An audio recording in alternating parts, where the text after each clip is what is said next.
할렐루야. 오늘도 새날을 주신 하나님을 찬양합니다.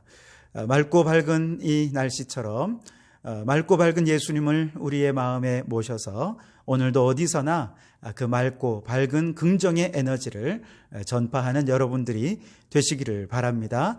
자, 오늘 우리에게 주시는 하나님의 말씀은 잠언 29장 1절 말씀입니다. 제가 봉독해 드리겠습니다. 자주 책망을 받으면서도 목이 곧은 사람은 갑자기 배망을 당하고 피하지 못하리라. 아멘. 오늘은 애굽왕 바로 이야기를 시작으로 오늘 말씀을 시작하고 싶은데요. 하나님께서 모세를 보내셔서 이스라엘 백성들을 출애굽시키실 때 바로왕의 입장에서 보면 사실 성인 남자만 60명이 한꺼번에 나가는 거잖아요. 그러니까 엄청난 노동력을 한꺼번에 잃어버리는 것입니다. 그러니 당연히 이 바로가 이 백성들을 내보내고 싶어 하지 않았을 것이죠. 그뿐만 아니라 모세는 그렇게 힘 있는 사람이 아니잖아요. 광야에서 양치던 사람이 와서 내보내달라는데 누가 그 말을 듣겠습니까? 게다가 듣도 보도 못한 여호와 하나님이라고 하는 신이 명령하십니다 하면서 내보내라고 하니 아마 바로의 입장에서는 굉장히 가짜났을 것입니다. 그만큼 교만했던 것이죠. 그런 교만한 바로의 마음을 성경에서는 완악하다 그렇게 말씀을 합니다. 이렇게 완악한 바로의 마음을 무너뜨리기 위해 하나님께서는 10가지 재앙을 내리시죠.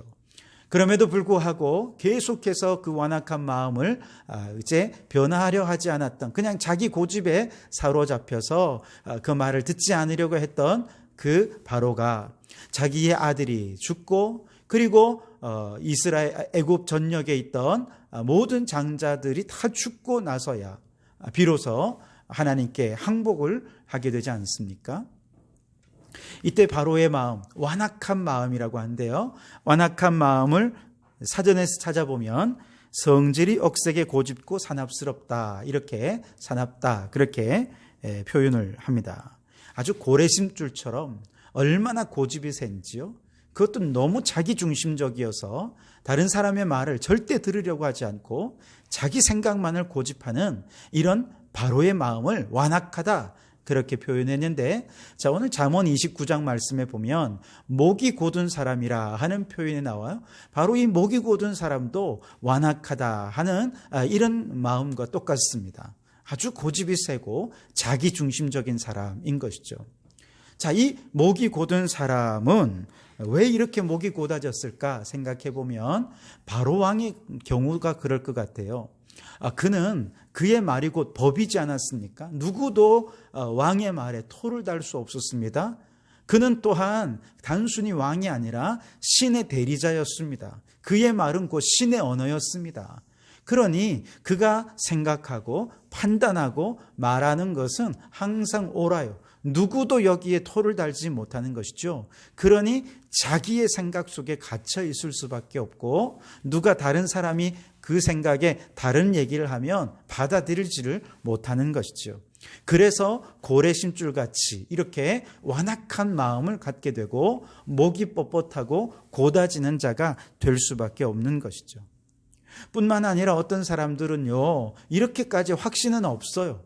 그럼에도 불구하고 자신의 뜻과 생각을 굽히는 것은 자존심이 허락하지 않는 거예요. 그러니까 그 강한 자존심이 목을 곧게 만든다니까요.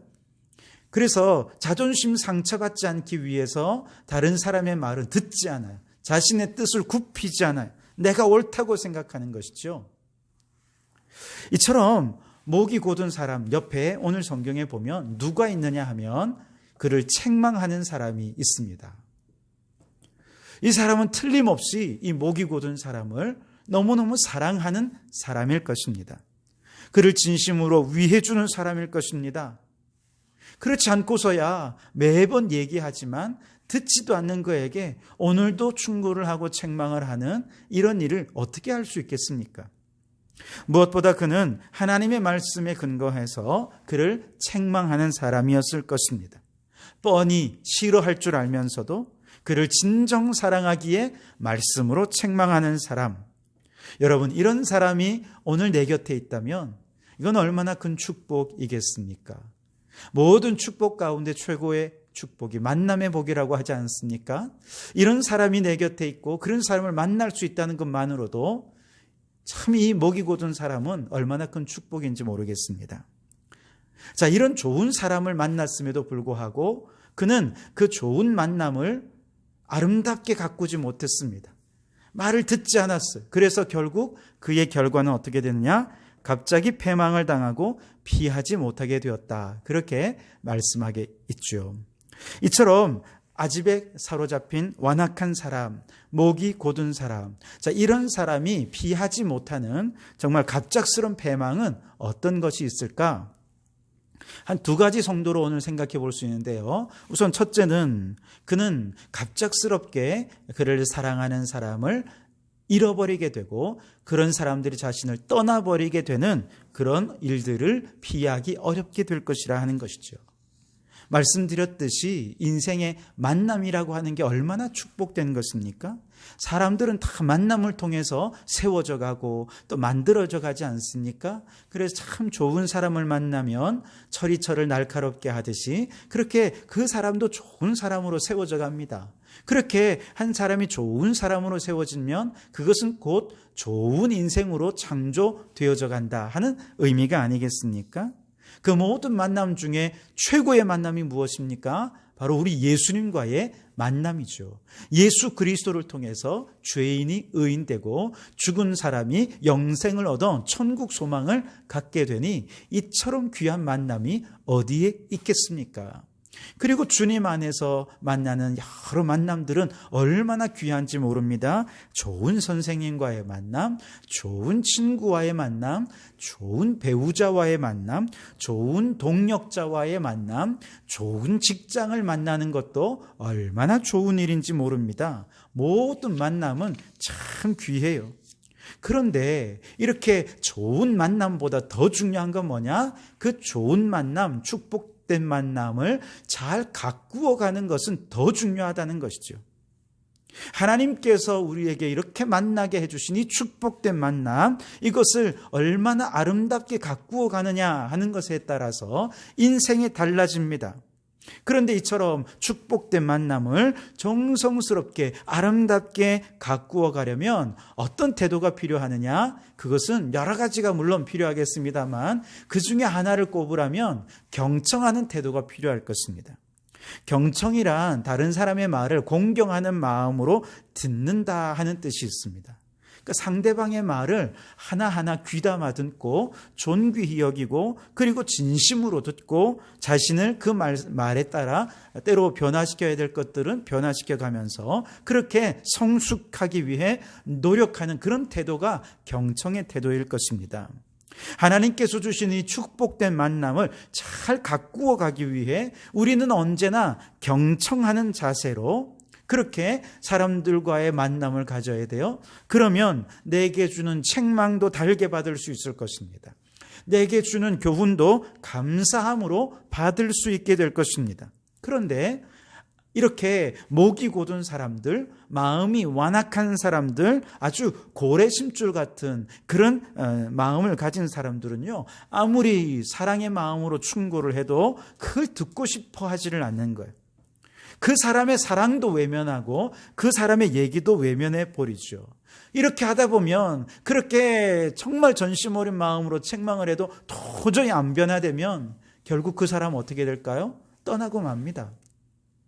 어느 날 그렇게 나를 아껴주고 사랑해주던 그 사람이 그냥 하루아침에 더 이상 견디지 못하고 떠나가는 아픔, 홀로 남겨지는 아픔, 그 절망적인 상황을 목이 곧은 사람은 피할 수가 없는 것입니다.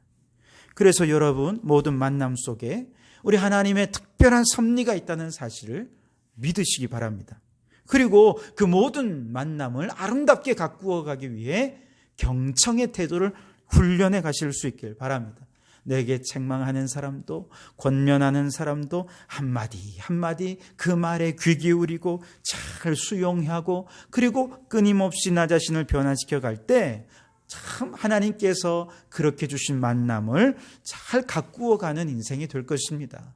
여러분, 오늘 그렇게 모든 만남 속에서 경청의 태도를 가지고 여러분도 성장해 가고 하나님 주신 그 만남을 꼭 붙잡는, 여러분 주변에 좋은 사람들을 많이 두는 여러분들이 되시기를 주님의 이름으로 축복합니다. 그리고 두 번째로, 목이 곧은 사람은요, 하나님의 뜻을 이루지 못하는 불행을 결단코 피할 수가 없습니다. 말씀드린 대로 목이 곧은 사람의 특징은 고집이 셉니다. 자기 중심적이기 때문에 그렇습니다. 자신의 아집, 자신의 뜻, 이것을 내려놓지 못하다가 결국 하나님의 뜻을 듣지 못하고 하나님의 뜻을 순종하지 못해서 결국 패망해 버리고 만다는 것이죠.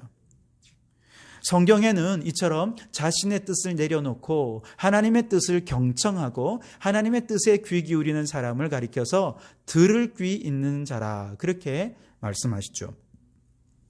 예수님께서 비유로 말씀하신 때 비유를 다 말씀하신 후에 들을 귀 있는 사람은 들을지어다, 그렇게 말씀하셨습니다. 자, 요한계시록 말씀에도요, 이제 이기는 자에게 주시는 여러 상급들을 이야기할 때마다 꼭 마지막에는 들을 귀 있는 자는 들을지어다, 그렇게 말씀하십니다. 자기중심적인 고집, 이런 아집으로 가득한 사람은요, 그 마음이 완악하고 목이 곧은 사람은 하나님의 말씀이 떨어져도, 하나님의 계시가 선포되어도 들을 수가 없는 거예요. 자기 것을 내려놓지 않고서는 결국 아버지의 뜻을 알 수가 없고 순종할 수가 없는 것이죠. 예수님께서 씨 뿌리는 비유를 말씀하실 때 그 씨가 떨어지는 4가지 밭에 대해 말씀하시죠. 이때 씨는 하나님의 말씀이고, 그리고 그 밭은 그 말씀을 받아들이는 성도들의 마음이죠. 하나님의 말씀이 씨앗처럼 떨어질 때 불신자들은 아예 길가와 같은 딱딱한 마음이어서 말씀 자체를 아예 받아들이지 않습니다. 불신자죠. 그러나 자갈밭이나 혹은 가시덩굴로 가득한 그 밭의 경우는 말씀을 들어요. 말씀을 믿습니다. 기쁨으로 받습니다. 그래서 뿌리도 좀 내리려고 합니다. 그런데 문제는 시험이 다가오고 어려움이 다가오고 환난이 다가오고 유혹이 찾아오고, 이렇게 할 때에 그만 그 말씀을 놓아버리는 거예요. 더 이상 말씀을 받기를 거절해버리는 것이죠. 그래서 그 믿음이 더 자라지 못하고 말씀이 뿌리 내리지 못하게 되는 것이죠.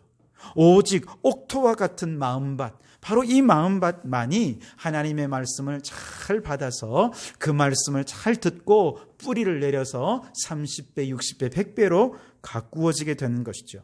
이 씨앗을 받은 이후에 이 씨앗이 뿌리 내리고 자라려면 그 땅은 어떤 역할을 해야 되느냐? 땅이 가지고 있는 영양분, 땅이 가지고 있는 에너지, 이런 것들을 씨앗의 뿌리에 다 내어주어야 그 뿌리가 깊이 내리면서 자라고 열매를 맺게 되는 것이죠. 마찬가지입니다. 하나님의 말씀이 우리의 마음밭에 뿌려져서 자라기 위해서는 우리의 마음속에 있는 모든 자양분들, 우리의 마음속에 있는 심력이라고 하죠. 이런 심력을 오직 주의 말씀에 집중하고 말씀의 뜻을 이루는 일에 온 정성을 쏟아부을 때 비로소 자라는 신앙, 열매 맺는 신앙이 될 수 있는 것이죠. 그것이 옥토와 같은 신앙입니다. 요한복음 4장 34절에 예수님은 나의 양식은 나를 보내신 이의 뜻을 행하며 그의 일을 온전히 이루는 것이라, 그렇게 얘기했습니다. 즉 예수님은 아버지의 뜻을 행하고 그 일을 이루는 것을 밥 먹는 것처럼 여기셨다는 거예요. 밥 안 먹으면 생명 끊어지잖아요. 마찬가지로 예수님은 아버지의 뜻을 순종하지 않으면 그 생명이 끊어지는 것과 똑같다고 그렇게 생각하셨다는 것이죠. 밥을 먹으면 그 밥이 주는 에너지가 우리를 움직이게 하는 것처럼 예수님은 하나님의 뜻을 알고 아버지의 그 계획을 깨닫는 이것이 에너지가 되어서 그 뜻을 깨달으면 그 에너지로 움직일 수 있게 되었다는 것이죠. 그리고 아버지께서 주시는 그 에너지를 최종적으로 다 쏟아부어서 아버지의 뜻, 사명을 이룬 것이 어디입니까? 바로 십자가였던 것이죠. 우리가 예수님의 제자라고 한다면 정말 우리의 마음이 옥토와 같은 마음이 되고 우리가 하나님의 말씀을 잘 받아 열매 맺은 그런 인생이 되려고 한다면 우리도 그래야 된다는 것이죠. 하나님의 말씀을 내 영혼의 자양분으로 삼고 내 영혼의 양식으로 삼아서 그 양식이 주시는 힘과 능력으로 살아가고 아버지의 뜻에 순종하는 것이 내 모든 삶의 목표가 되고 여기에 내 모든 에너지를 쏟아붓는 그런 인생이 될 때 하나님께서 바로 그런 인생을 축복해 주시는 거예요. 목이 곧은 사람은 어떤 사람입니까? 아버지의 뜻을 깨닫지 못해요. 아버지의 뜻에 에너지를 쏟지 않습니다. 절대로 여기에 에너지를 쏟지 않아요. 그저 내가 원하는 삶을 살아갈 뿐이죠. 목이 곧은 사람은 다른 사람들의 말을 경청하지 않을 뿐더러 하나님의 말씀을 듣지도 않습니다. 들을 귀가 없습니다. 그래서 사람도 잃어버리고 사명도 잃어버리고 축복도 잃어버리는 패망을 피할 수가 없는 것이죠. 그러나 여러분, 우리 성도들은 겸손히 하나님의 말씀에 잘 귀 기울여서 마음의 문을 활짝 열고 주님의 말씀을 받아 30배, 60배, 100배로 그 말씀에 열매 맺는 삶이 되시기를 바랍니다. 좋은 이웃들과 좋은 만남 속에서 내게 주는 모든 말을 잘 경청해서 정말 그 모든 만남들을 아름답게 가꾸어 가시기 바랍니다. 그렇게 여러분 모두가 다 정말 아름다운 축복된 삶을 누리는 우리 성도들이 되시기를 주님의 이름으로 축원합니다. 기도하시겠습니다. 하나님, 오늘도 하나님의 음성에 귀 기울이며 열린 귀, 열린 마음으로 주님 앞에 서게 해주시니 감사합니다.